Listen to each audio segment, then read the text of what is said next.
ఇదే సార్ లాకా వాళ్ళ ఇల్లు. అయ్యో వీళ్ళు చాలా పేదవాళ్ళే పాపం. సార్ మీరా రండి సార్ కూర్చుందరు. నమస్తే సార్, నీళ్ళు తాగుతారా సార్? వద్దులేమ్మా, మేమ్మా మీ నాయన ఒకసారి పిలుసు.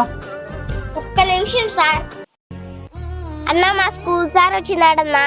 ఎందుకంటమ్మా? ఏమో తెలియదురా అన్నా. నమస్తే సార్. నమస్తే. మీ అమ్మ నాన్న ఎక్కడా?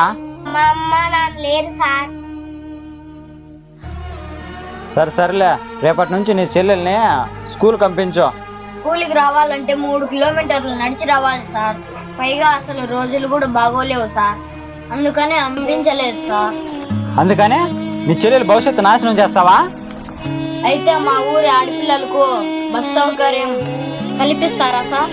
నీ చెల్లెల కోసం గవర్నమెంట్ బస్సు పంపాలా? అలాంటి పేదవాళ్ళకి చదువు కంటే ప్రాణాలు ముఖ్యం సార్. అతను చెప్పిన దాంట్లో కూడా న్యాయం ఉంది సార్. సరే బాబు, నీ ఊరి ఆడపిల్లలకు నేను స్వయంగా బస్సు సౌకర్యం కల్పిస్తా.